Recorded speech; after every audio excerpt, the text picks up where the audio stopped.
muchísimos ejemplos de este tipo de obras respecto a las cuales lo que conocemos es la traducción y el original. Bueno, pues a lo mejor algún feliz mortal pudo leerlo en su momento, pero también hay que pensar que singularmente las traducciones sobre todo se hacen pues porque hay una demanda efectiva de personas que a lo mejor no conocen esa lengua, no pueden leerlo en original y deben leerlo traducido. Cuanto más remota o menos común esa lengua, más necesaria esa traducción. Pero pensemos también, estaba diciendo que una vez que se incorporan, digamos, a la traducción.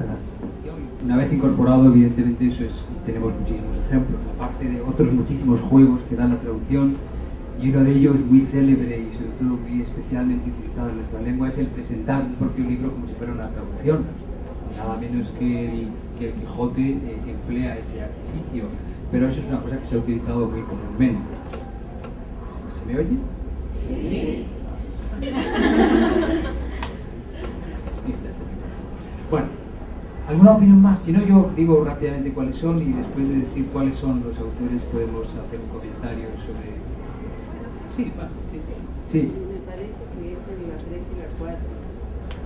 ¿La 3 y la 4 qué? Por el uso de los pronombres y las formas verbales. Yo quiero decir una cosa, porque está mucho más complicado de lo que pensaba. A mí, por el uso de los pronombres, ¿y qué más? Y las formas verbales del participo pasado. Sí, pero eso es el 3 y el 4, y eso serían traducidos. La impresión que dan es que son traducidos. Yo quiero hacer una observación incluso una cautela. Lo normal es que imputemos a textos que están traducidos, pues por ejemplo, a lo mejor del francés, del alemán, del inglés, rasgos de las lenguas. Eso no es necesariamente una falta segura, y mucho menos lo es hoy en día el inglés, porque el inglés incluso, para nosotros incluso grandes escritores, pues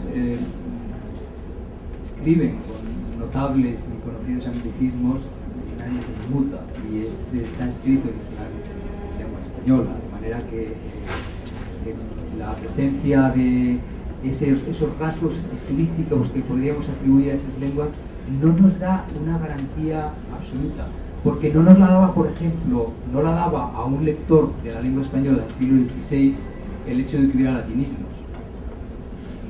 No es necesariamente una redacción, vamos a poner un ejemplo de autor ciceroniano como Fray Luis de Granada, pudiéramos pensar que ese autor había traducido lo que escribía del latín porque su modelo sintáctico, el vocabulario, la dicción, el desarrollo de la sintaxis siguiera modelos que pudiéramos identificar con la lengua latina. No nos lo daba entonces, no nos lo puede dar hoy, porque también hoy podríamos hallar esas mismas circunstancias.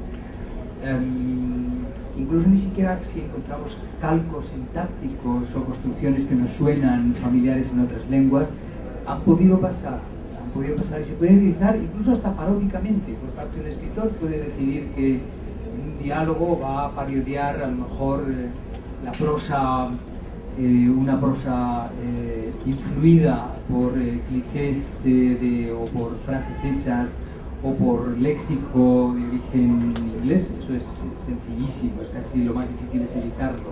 De manera que esa tampoco es una pauta. ¿Más comentarios?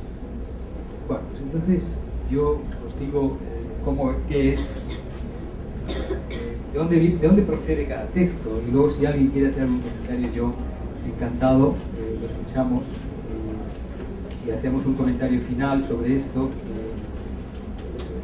Un momento.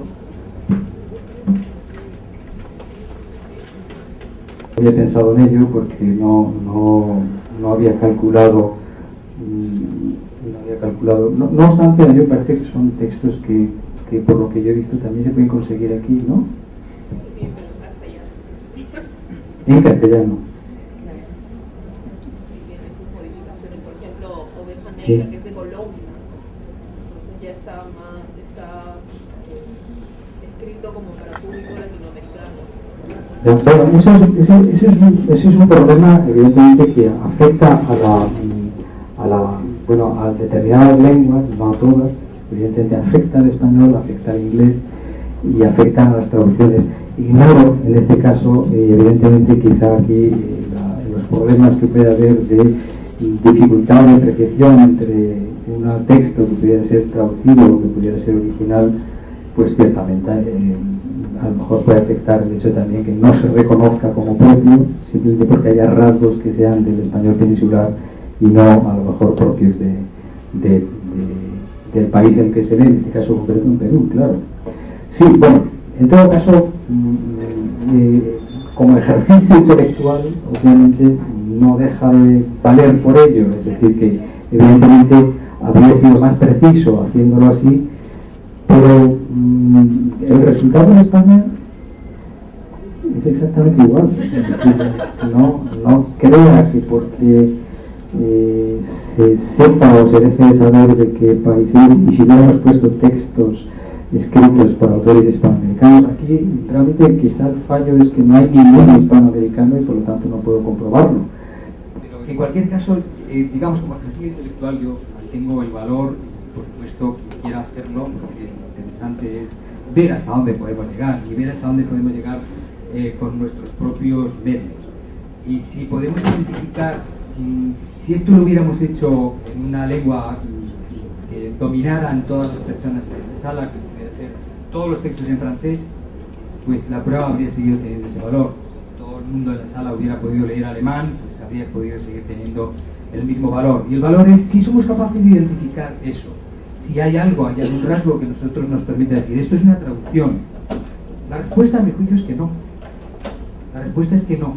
Nosotros podemos decir lo que nos dé la gana, pero ciertamente solamente podemos saber que una traducción es una traducción, pues como señalaba alguien en el fondo del aula ayer, precisamente por un criterio extratextual, porque sabe que hay una canción que esa canción ha identificado porque la conoce, porque pertenece a.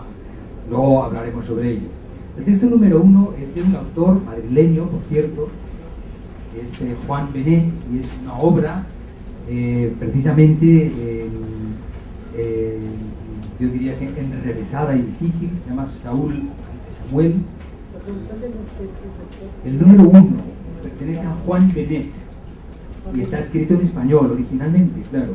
Juan Benet es un narrador madrileño ya fallecido, que es precisamente el que les mencioné anteriormente, que era capaz de estar escribiendo durante 3 folios una misma frase, ¿no? Es decir, que era un autor que precisamente yo habría pensado que nadie creería que eso es una traducción de ninguna otra lengua, porque precisamente la lengua española se caracteriza por hacer frases prolongadísimas, llenas de cláusulas subordinadas que pueden arrastrarse durante páginas y páginas, y comparte esa característica con un autor que se considera rupturista en Francia, que es Marcel Proust,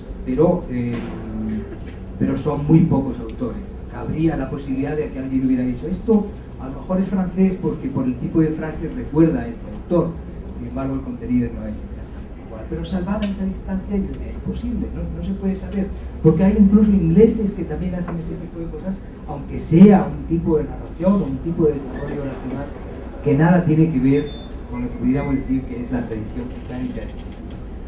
El texto número 2 es una traducción del francés, que es de Émile Zola, y es la novela Nana. Este es un texto traducido. Por lo tanto, quienes lo hayan identificado como traducción, obviamente, pues tienen buen instinto, en cualquier caso.